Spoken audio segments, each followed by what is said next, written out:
Merci beaucoup. Avant de commencer aussi, je voulais souligner que bon, c'est le mois de la pédagogie universitaire, mais c'est aussi une présentation dans le cadre des midis numériques. Donc, c'est un 2 pour 1 aujourd'hui. Aujourd'hui, on va en fait vous présenter, vous dévoiler même Trajectus, là, qui est une nouvelle application pour créer des sorties terrain géoguidées. Donc, bon, je reviendrai, je vais passer rapidement sur les auteurs. Donc, il y a aussi Florian Meyer, qui est professeur à la faculté d'éducation, qui participe au projet. Donc, juste pour faire un historique rapide, Trajectus, en fait, ça a commencé il y a plusieurs années, 2012 pour être plus précis.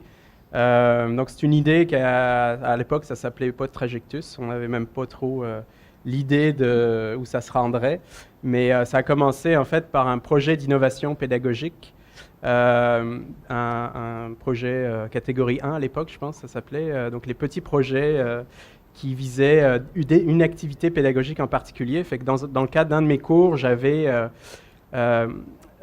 travaillé sur la création d'une sortie terrain auto-guidée. Parce que nous, au département, bon, on a un programme de maîtrise professionnelle qu'on donne en simultané à Longueuil et à Sherbrooke.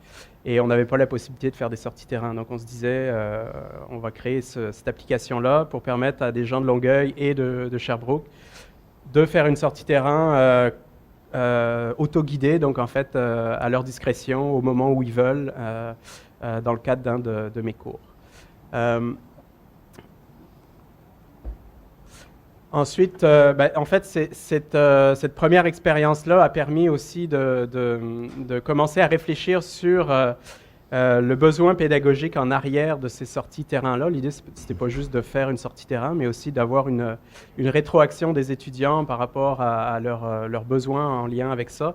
Et puis nous-mêmes aussi de faire une réflexion là-dessus. Donc ça, c'est un exemple de l'interface à l'époque qu'on avait, qui était une interface maison. Puis on s'est vite rendu compte aussi que le côté technique d'interface là, était assez limitant parce que ça prenait un bon support technique. Donc phase 2, on a vu du potentiel à la phase 1, fait qu'à la phase 2, l'idée ça a été de faire un autre projet d'innovation pédagogique de plus grande envergure, donc en catégorie 2 à l'époque, là, les projets plus institutionnels, mais l'idée c'était de déployer ces genres de sorties terrain-là dans plusieurs cours du même programme. Donc là, on a déployé 5 sorties dans 5 cours différents avec des enseignants du département. Et l'idée en arrière de ça aussi, c'était de développer une application qui soit systématique et relativement indépendante de l'application technique qu'on utilisait. Fait qu'on a aussi développé toute une approche d'accompagnement pédagogique des enseignants pour la scénarisation de la sortie, pour l'aide à leur scénario de sortie, à identifier clairement les contenus, etc. Donc ça, c'est une approche qui est indépendante de l'application. Et puis l'approche qu'on a utilisée systématique se résume en gros en 8 étapes. Là, je ne les passerai pas en détail, mais l'aspect pédagogique était un intérêt majeur dans ce projet-là. Donc ici, on a des exemples. Bon, ce n'est pas nécessaire de lire, mais juste pour vous montrer que, par exemple, au niveau de la scénarisation pédagogique, on a conçu des questionnaires qu'on distribue à un enseignant, par exemple, qui souhaite créer une sortie. Donc, il faut qu'il identifie tous ses besoins clairement, le nombre d'étapes, etc. Ensuite, il passe à une phase beaucoup plus détaillée où à chacune des étapes, il décrit vraiment en détail tout ce qui doit apparaître pour les étudiants à ces étapes-là. Ensuite, il y a le côté médiatisation. Fait que pour la deuxième phase, on avait utilisé une application existante qui s'appelait Tailblazer, là, qui est une application en fait pour faire la chasse au trésor. Donc, c'est ce qu'on avait trouvé de plus proche pour répondre à nos besoins. Mais encore une fois, on était limité par, évidemment, les capacités de l'outil, le support technique en arrière de l'outil. Donc ça va revenir à la troisième phase.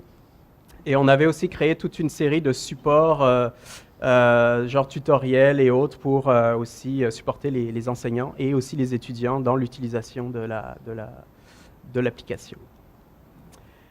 Et donc là, on est rendu phase 3, donc quelques années plus tard. Donc là, on est en mode institutionnel, où là, l'application, dans le fond, on a toujours constaté le potentiel de l'application dans différentes facultés, dans différentes disciplines. Donc là, l'idée, c'est justement de la déployer à la communauté universitaire au sens large. Donc, avec le support du vice-rectorat aux études, donc on a identifié plusieurs facultés potentiellement intéressées. Dans un premier temps, là, on a identifié les personnes en question. Christian va détailler ça un peu plus. Et donc, l'idée, ça a été de poursuivre la réflexion sur les besoins en lien avec ce genre de sortie-là pour arriver à développer la solution institutionnelle qu'on va vous présenter aujourd'hui.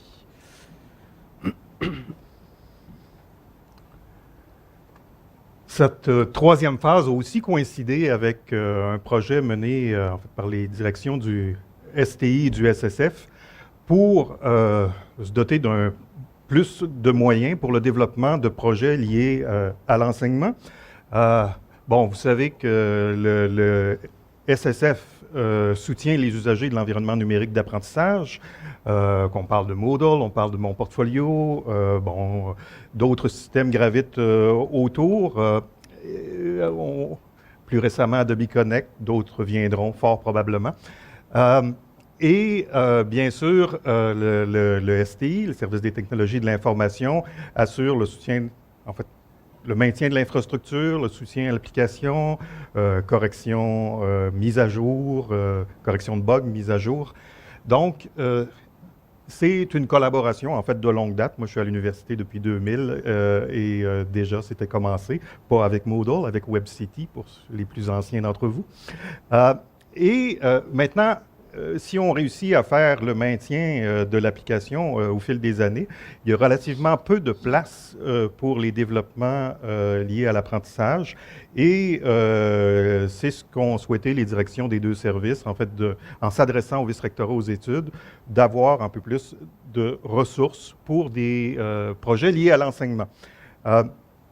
Donc, voilà l'origine du projet. Et Trajectus est un des projets qui a été sélectionné. En fait, on reçoit des demandes d'amélioration, des idées, des projets, je dirais, tout au long de l'année, à chaque année, je dirais même à chaque semaine.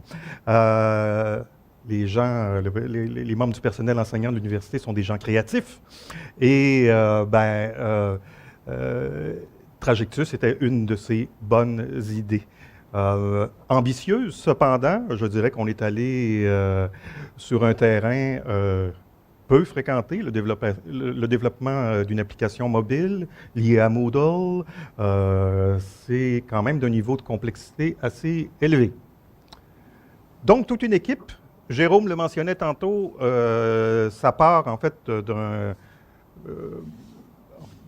des facultés, centres, des professeurs, conseillères pédagogiques, dans le cas du CUF, qui ont en fait tenté de déterminer les besoins qu'ils pouvaient avoir en lien avec une telle application.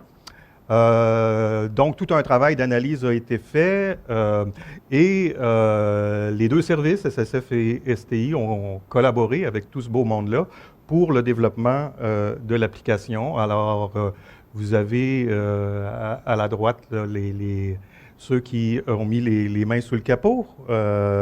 Donc, je vois Jessie ici, Jean-François. Travail qui a été coordonné par Éric Breton, qui est arrivé avec ce projet d'équipe multidisciplinaire SSF-STI. Voilà. Alors, on a travaillé fort, des centaines d'heures, si on additionne toutes nos semaines, et on est arrivé au produit qu'on vous présente, en fait, des centaines d'heures qu'on résume en 5 minutes 15 secondes. On vous présente ça à l'instant.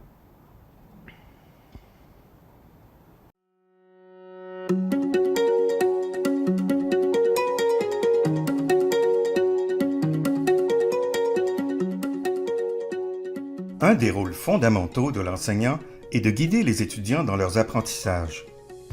Il s'agira parfois de montrer les interrelations entre différents concepts clés de la discipline, d'attirer l'attention sur certaines dimensions, de répondre aux questions.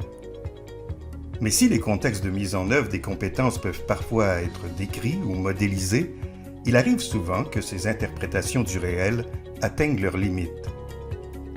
Dans certaines disciplines, cela devient même une nécessité.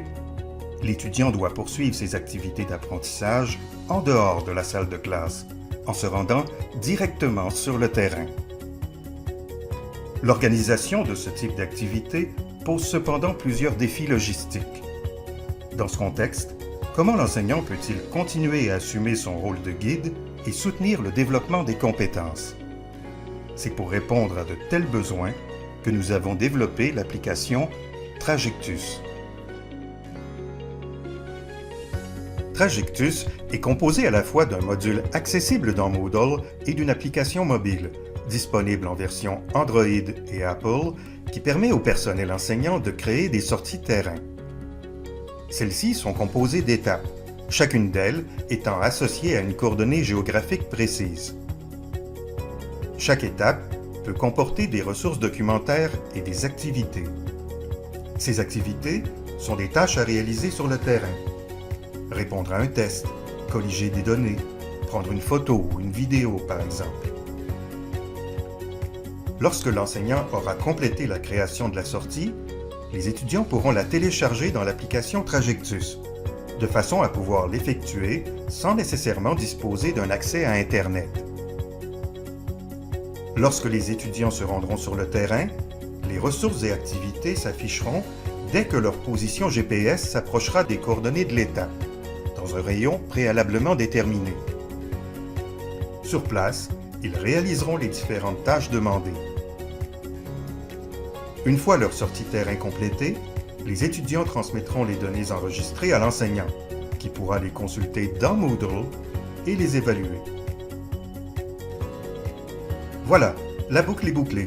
Voyons maintenant comment tout ça se passe sur le terrain.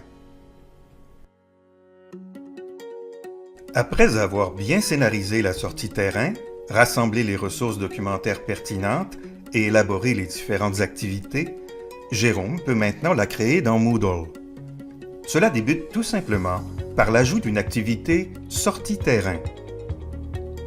Après avoir entré les paramètres généraux de la sortie, son titre, une description, le lieu, la durée prévue, le professeur procédera à l'ajout d'une première étape. L'ajout de la coordonnée GPS s'effectue à l'aide d'une carte, permettant un positionnement précis. L'ajout optionnel d'une catégorie caractérisant l'étape, des ressources et des activités se fera par la suite, ces opérations pouvant être effectuées en des temps différents, grâce à l'interface de gestion des étapes. Une fois la sortie terrain complétée, Jérôme la rend disponible aux étudiantes et étudiants de son cours qui pourront alors la télécharger sur leur appareil mobile. Cela fait, ils pourront l'effectuer au moment qui leur convient, avant la date limite fixée par le professeur.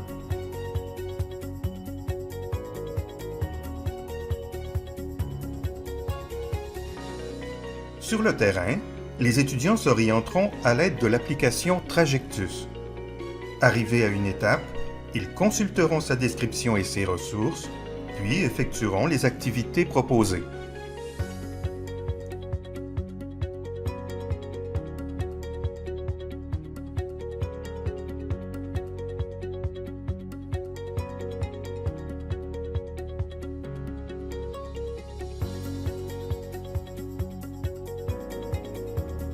En dehors des tâches demandées, les étudiants ont accès en tout temps à un outil de prise de notes, qu'elle soit de nature écrite, audio, photo ou vidéo. Voilà, leur sortie est maintenant complétée. Il ne reste plus qu'à téléverser les données récoltées dans Moodle. Sur quel chemin Trajectus pourra-t-il les mener maintenant? Un parcours historique dans les rues de la ville? Une visite d'un musée ou d'un complexe industriel? Demandez au guide.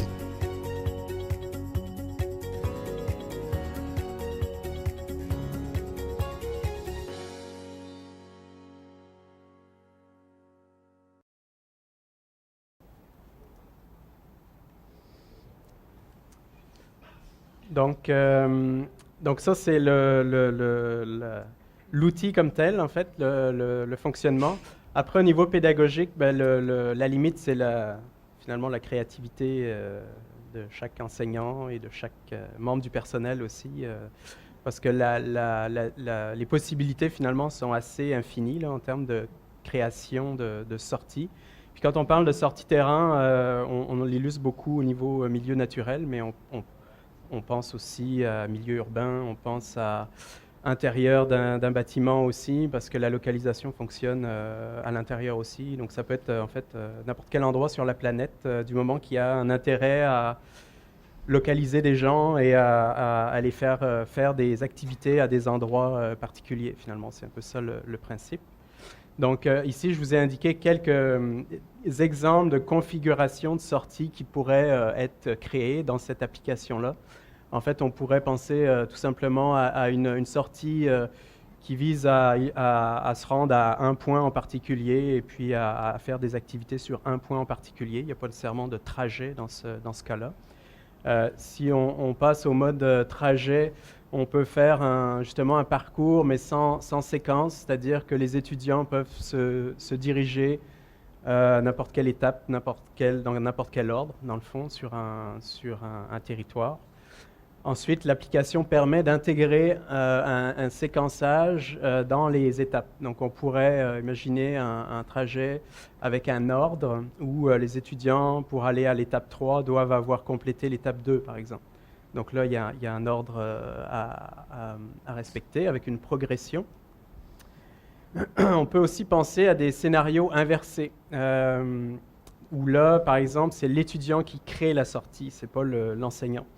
On parle souvent de classe inversée. Là. Je ne sais pas si ça pourrait rentrer dans cette philosophie-là, mais dans certaines disciplines, comme en pédagogie, par exemple, où on forme des enseignants, ben, ça pourrait être un des travaux à réaliser des enseignants, des futurs enseignants, de créer des sorties terrain, par exemple. Puis on peut complexifier comme ça les configurations. Par exemple, une des options qui sera disponible, c'est ce qu'on appelle les étapes successives avec séquence modulée, c'est-à-dire qu'un étudiant qui fait l'étape 2, qui répond parce qu'il y aura des activités d'évaluation à chaque étape qui pourront être insérées, par exemple un quiz Moodle. Et le quiz Moodle étant autocorrigé, on peut évaluer en direct finalement les connaissances de l'étudiant. Donc si l'étudiant, par exemple, on considère qu'il n'a pas atteint un niveau satisfaisant à l'étape 2 en fonction de l'activité qu'il avait à faire, on lui fait faire une boucle optionnelle supplémentaire qui lui permet de compléter, on va dire, ses compétences pour cette étape-là et ensuite de poursuivre le parcours. Et si on ajoute un peu un autre degré de complexité, on peut penser aussi à des sorties terrain avec des étapes partagées entre sorties. Donc ça peut être un même enseignant qui a plusieurs sorties et puis qui a des étapes communes à ces sorties. On peut penser à plusieurs enseignants dans la même discipline, mais aussi à des enseignants de disciplines, de départements différents qui partagent des sorties entre eux. Donc toutes les possibilités sont ouvertes dans le fond.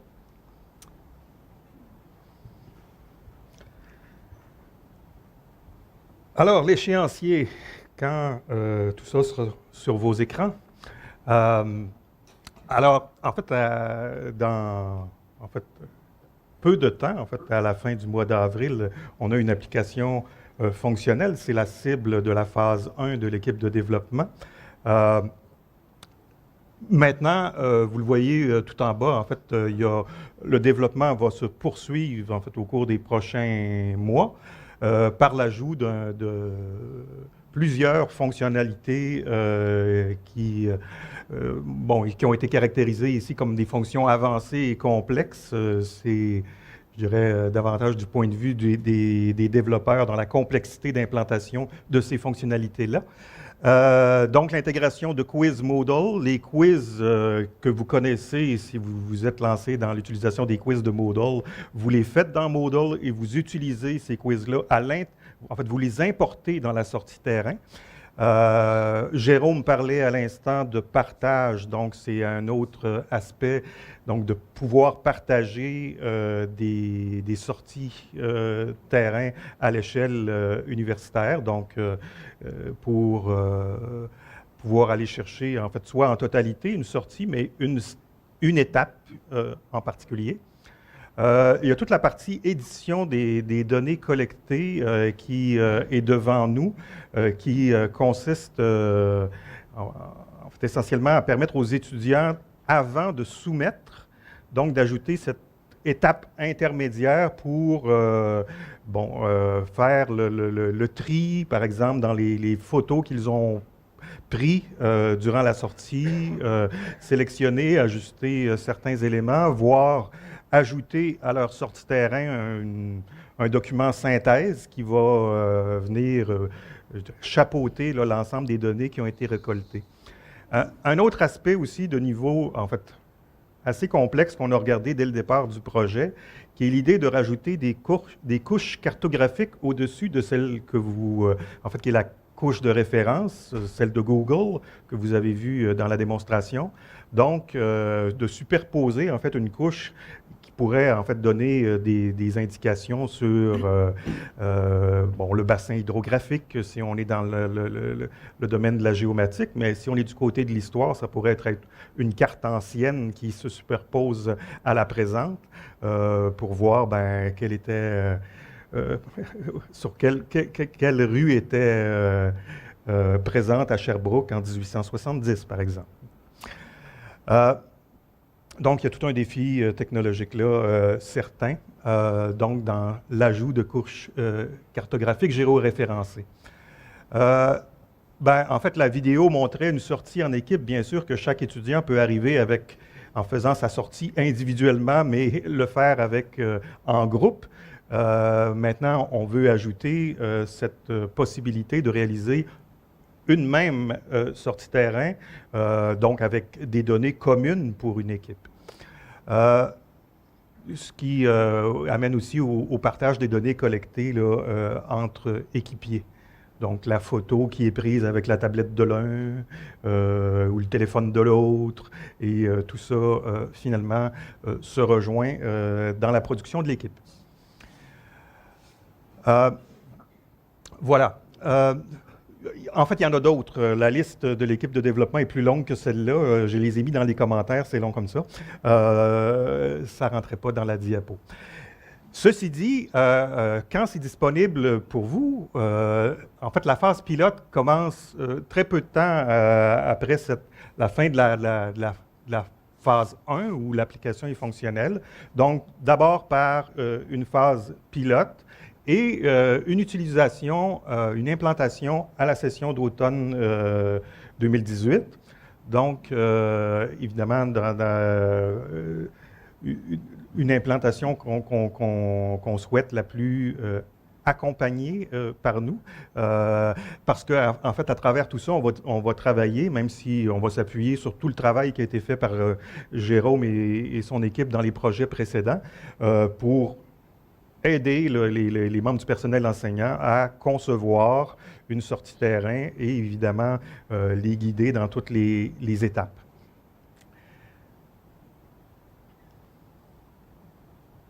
Ça fait le tour de la présentation. Donc maintenant, on peut passer à la période de questions.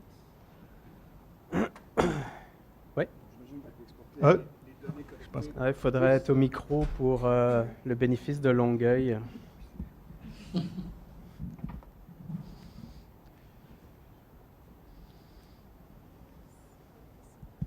Oui, ça marche. J'imagine qu'on peut exporter les données collectées vers QGIS. Ça va être sous quel format? SHP? Ça, c'est pas nécessairement... en fait, il n'y a pas... la fonctionnalité, par exemple, de la trace GPS sera dans les options, c'est-à-dire qu'un étudiant qui fait sa sortie pourra enregistrer son tracé GPS. Si l'enseignant l'a demandé, il sera transmis pendant la transmission des données. Le format exact, Pour l'instant, je ne pourrais pas le dire, mais ça va être un format évidemment le plus compatible possible avec tous les logiciels de SIG. Ou pouvoir être intégré dans Google Earth, par exemple, pour les gens qui sont moins familiers avec la géomatique. Je sais pas si tu avais deux. Ben, en fait, j'ajouterai pas grand-chose de plus à ta réponse, autrement pour dire que on n'est pas rendu présentement à traiter l'exportation du fichier de données GPS, mais effectivement, ça va être un fichier. On va sélectionner le ou les formats les plus compatibles là, parce que ça va être spécifiquement à une fin d'importation dans un logiciel externe, comme vous avez nommé. Ça va être pour ça. Mais la plupart des choses qui vont être collectées par les étudiants ne seront pas des données géomatiques, ce seront des données d'observation.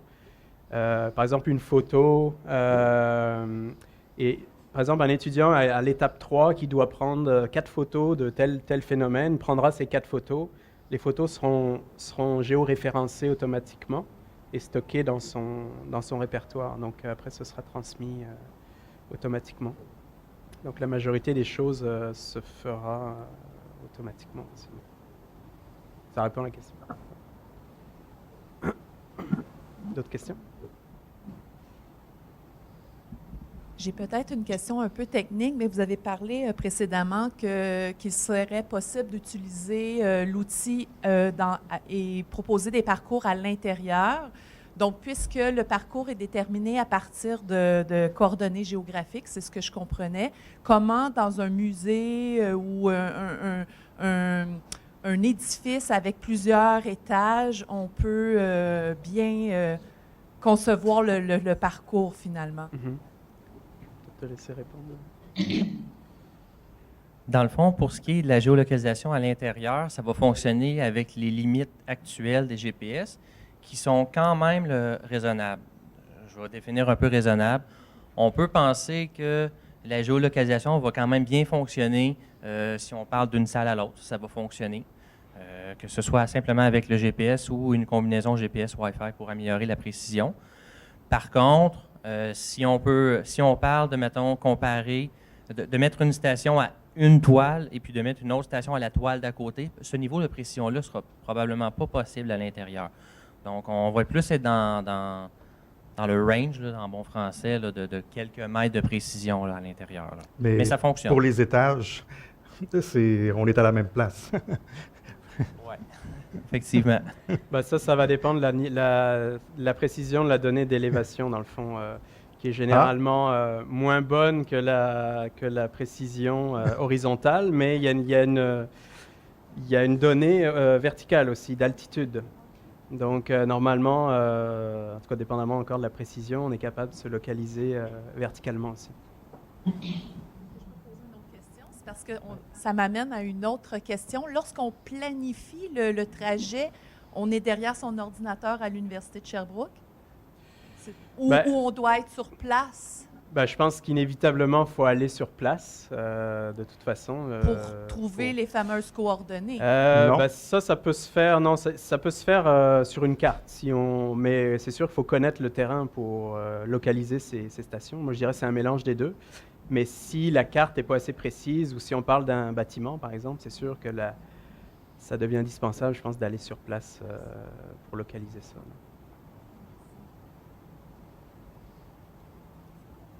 Moi, je suis à la faculté d'éducation, fait que je pense à toutes sortes d'utilisations détournées. Là. Je me demandais, est-ce qu'on pourrait imaginer, par exemple, si on voulait les amener à avoir des toiles ou des stations, mettre un petit code QR en dessous de l'item à visiter et de débloquer l'épreuve seulement s'ils viennent scanner le code QR, par exemple? C'est quelque chose qui serait techniquement facile. Jessie dit oui.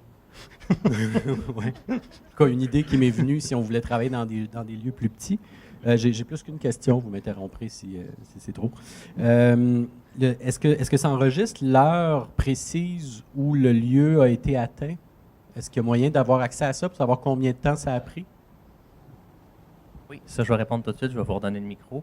En fait, l'application, elle va automatiquement enregistrer un log de tout ce qui est fait. C'est-à-dire que lorsque la personne arrive à l'étape, c'est enregistré la date, l'heure, la position GPS, effectivement.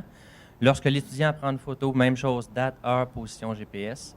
Lorsqu'il répond à un quiz, bref, toute action qui est faite On enregistre toutes les métadonnées, autant de position que temporelles. Ce qui a amené d'ailleurs l'équipe à un moment donné dans le développement à ajouter en fait une notification précise si l'étudiant en cours de sortie terrain décide d'arrêter prendre une bière, par exemple. Ouais, dans le bois, ça arrive pas souvent. Mais donc, il y a à ce moment-là arrêt de l'enregistrement des données, évidemment dans une optique de protection de la vie privée. Voilà. Et je me demandais, pourriez-vous nous donner des exemples de tâches? Là, on a parlé de prendre une photo. Est-ce qu'on peut prendre une vidéo aussi? Et ça se fait toujours hors ligne? Et l'étudiant ne doit pas, lui, aller lancer son application de photo pour faire ça. Là. Ça se lance tout seul dans l'application, c'est ça? Donc, réponse courte, oui, c'est ça. Réponse un peu plus longue, il est possible de créer, de saisir du texte, photo, vidéo, mémos vocaux. Tout ça se fait hors ligne dans l'appareil de l'étudiant. Et puis, lorsqu'il va retéléverser les données vers Moodle, tout ça va être renvoyé dans Moodle pour qu'il puisse faire, comme on disait tantôt, un ménage. C'est-à-dire que si le professeur demande 3 photos pour cette tâche-là, 5 photos pour cette tâche-là, 1 vidéo où est-ce qu'il présente, l'étudiant peut tout à fait en prendre 10 ou 12 et puis faire un ménage par la suite. Donc ça fonctionne. Puis pour répondre à la question sur les différentes applications, là, quand on est dans Trajectus sur la tablette, on a accès direct à l'appareil photo de la tablette, au message vocal, etc. Fait que tu n'es pas obligé de basculer d'une application à une autre. Là. Donc, tu restes dans la même interface.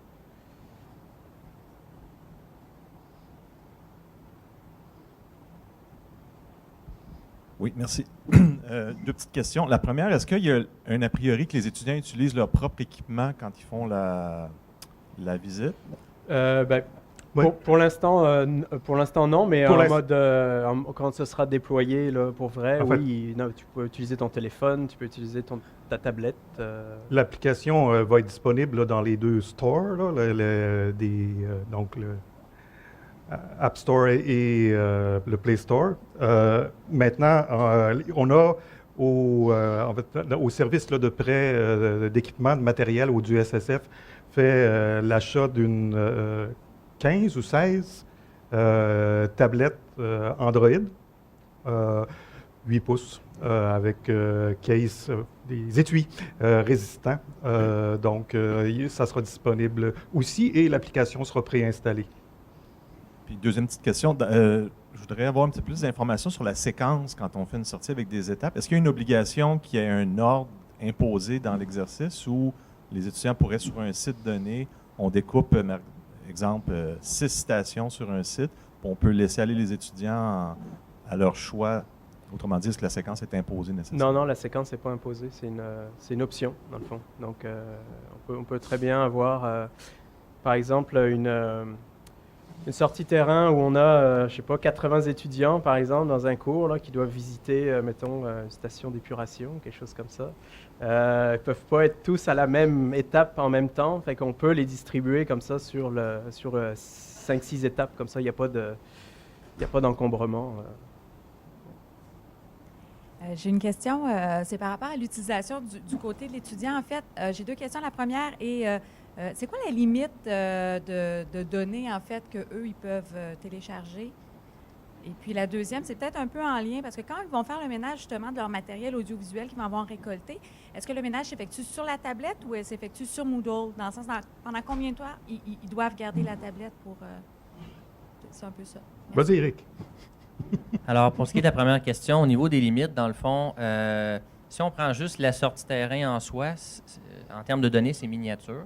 Où est-ce que ça va devenir plus volumineux? C'est au niveau du vidéo, par exemple. Bon, la limite en soi, on va l'expérimenter dans le projet pilote. On peut tout de suite penser que la première limite, ça va être l'espace disponible dans l'appareil. Mais sinon, en tant que tel, en termes de limite, ça va être à l'expérimentation qu'on va se rendre compte que il y a un professeur qui a essayé de rendre disponible une vidéo de 8 gigs, c'était trop gros pour la plupart des appareils. On va peut-être commencer à limiter. Mais sinon, si on prend les photos, les mémos vocaux, des trucs comme ça, l'espace que chaque élément prend versus l'espace que ce soit sur l'appareil ou quand on va voir le transférer, c'est négligeable. Ça va vraiment être au niveau du vidéo qu'on va faire des tests plus précis pour savoir quel genre de limite on doit imposer si on en impose. La deuxième question, c'était? C'était la durée. Est-ce que les étudiants doivent faire leur ménage sur la tablette ou dans Moodle? Donc, les étudiants vont avoir le loisir de faire du ménage dans leurs données collectées dans Moodle pour déterminer qu'est-ce qui en va au professeur. Par contre, pour ce qui est du niveau du ménage dans l'appareil, c'est sûr qu'au SSF, on va réinitialiser les appareils dans un état clean là, entre chaque sortie terrain, dans un contexte où est-ce que la même appareil va finalement être utilisé par plusieurs étudiants au fil du temps. Est-ce que ça répond à la question?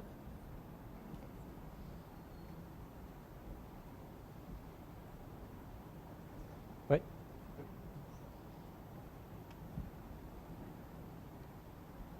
Est-ce que j'ai bien compris que c'est possible de déclencher la lecture d'une vidéo, par exemple, quand on arrive dans un lieu demandé, c'est ça? C'est pas seulement l'étudiant qui enregistre.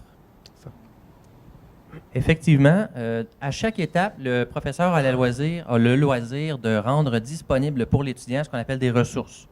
Donc, ces ressources-là, ça peut être des brochures, donc un PDF qui explique qu'est-ce qu'il va visiter, mais ça peut être aussi des photos, des vidéos, etc. Donc, oui, le déclenchement de ces ressources-là va se faire lors de l'atteinte des étapes. Oui. Évidemment, je pense que tu en parlais tout à l'heure, le pilote va nous aider à préciser. C'est sûr de mettre 20 minutes de vidéo par étape du côté prof poserait des problèmes de téléchargement au départ de la sortie. Là. Les étudiants vont avoir terminé de télécharger la sortie au moment où est-ce qu'elle sera terminée. Donc, il faut c'est quelque chose qu'on va mesurer, mais oui, techniquement, c'est possible d'ajouter de la vidéo et c'est d'un intérêt certain. Oui, moi je l'avais expérimenté d'ailleurs. Ça fait 5 ans que je fais des sorties terrain sur tablette, en fait, depuis le début du projet. Puis le contenu a évolué avec le temps. Au début, je me suis rendu compte que j'avais besoin de mettre beaucoup de texte pour expliquer l'étape, par exemple. Puis à un moment donné, je l'ai converti en capsule vidéo, ce qui est beaucoup plus ergonomique sur le terrain aussi. Là. Fait que tout ça, c'est des éléments qui font partie de la scénarisation pédagogique, puis de la réflexion aussi en arrière de ça. Parce que mettre 4 pages de texte là, à regarder sur une tablette dehors, l'hiver au soleil. Ouais, c'est ça. Ça peut. Faut quand même penser qu'il y a des limitations ergonomiques liées à ça. Là. C'est pas comme prendre. Au début, moi, je me disais, ils vont tout faire sur la tablette, incluant prendre des notes. Puis j'ai réalisé que prendre des notes sur une tablette, ça a ses limites. Là. On peut écrire quelques mots, là, mais on ne fait pas un rapport. Là. C'est comme ça. Donc, je conseille toujours aux étudiants d'avoir un carnet de notes aussi. Là. Donc, ou des mémos audio. Oui. Donc, c'est un outil qu'il faut expérimenter avant de le transférer aux étudiants, parce qu'on a des fois des espèces d'idéaux là, en se disant tout va être automatique, juste besoin d'une tablette, puis on réalise sur le terrain, ça peut être un peu difficile dans certains contextes. Ouais. Vous avez parlé de tablettes que le SSF réinitialisait, donc j'en déduis qu'il y a des tablettes des chariots de tablettes qu'il est possible d'emprunter. Ça existe déjà, ça, ou c'est nouveau? Ou... C'est en train de se faire, en fait, en collaboration ici aussi avec les collègues au STI, là, sur la question de la gestion d'un parc de tablettes, toute la réinitialisation et tout. Limiter l'accès à certaines fonctionnalités. Chariot, oui, ça existe aussi. En fait, un chariot pour brancher toutes ces tablettes-là, il est acheté. En fait, je ne sais pas si on l'a reçu, mais on devrait avoir ça bientôt. Est-ce qu'on peut avoir une idée du nombre, de la manière que ça va fonctionner pour les emprunts? J'imagine que c'est le comptoir... C'est le comptoir de prêt, donc c'est une...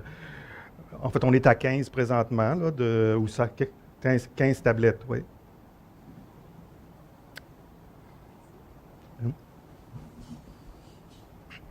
En sachant que la précision des GPS est environ 5 à 10 mètres, là, de possibilités, puis que ça varie en fonction de ce qui est au-dessus de nous, le feuillage, le béton, etc.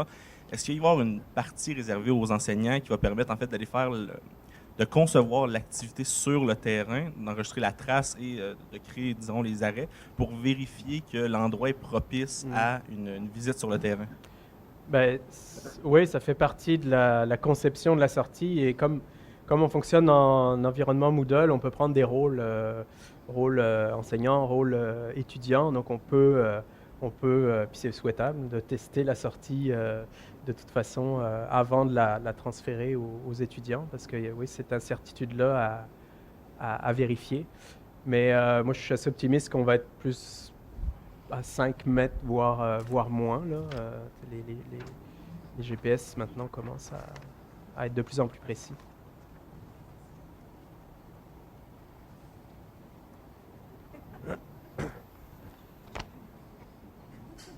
Et là, je pense à des partenaires dans des commissions scolaires. Nous, on forme des enseignants qui vont être sur le terrain.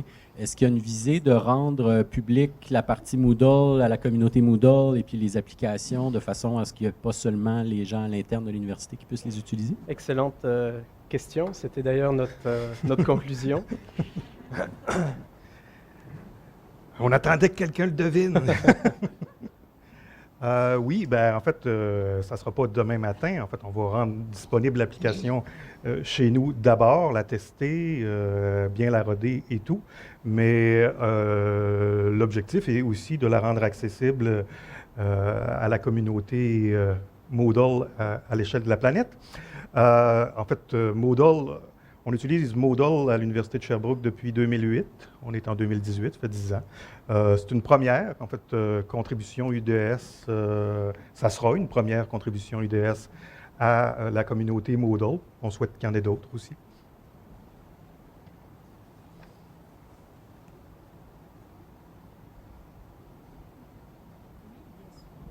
C'est pas une question, c'est un commentaire. J'aimerais vous féliciter. C'est vraiment une application géniale. Moi, je ne suis pas en géomatique, je suis en histoire, mais je vois déjà des applications. C'est certain que je vais l'introduire dans mon cours informatique appliquée à l'histoire l'hiver prochain. On va faire une sortie guidée dans Sherbrooke, mais je pense aussi au cours voyage sur les sites historiques.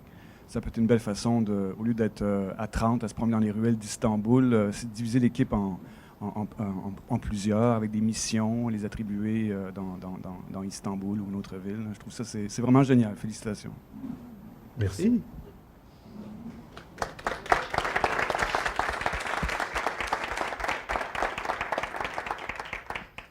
Est-ce qu'il y a d'autres questions? Oui? Parce qu'on a encore du temps. Oui, tantôt, vous avez fait allusion à l'idée que vous vouliez accompagner les gens qui développeraient les applications. Comment ça va fonctionner, en fait? Il faut comme lever la main pour dire, moi, j'aimerais ça faire telle activité. Puis je pense, tu sais, là, on a parlé beaucoup des applications pédagogiques, mais je pense aussi à tout un tas d'applications pour, dans le fond, faciliter l'intégration des étudiants dans le milieu, à l'université, pour mieux connaître l'environnement, savoir où est la bibliothèque, le comptoir de prêt du SSF, etc. Là. Donc, comment procéder pour la suite, dans le fond?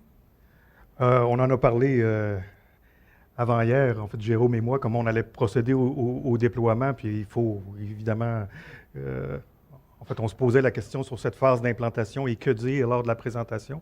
En fait, tout ça n'est pas encore précisé. Je dirais que la réponse maintenant, c'est écrivez à christian.dumont@sherbrooke.ca. On verra la suite. Ou au 639-30.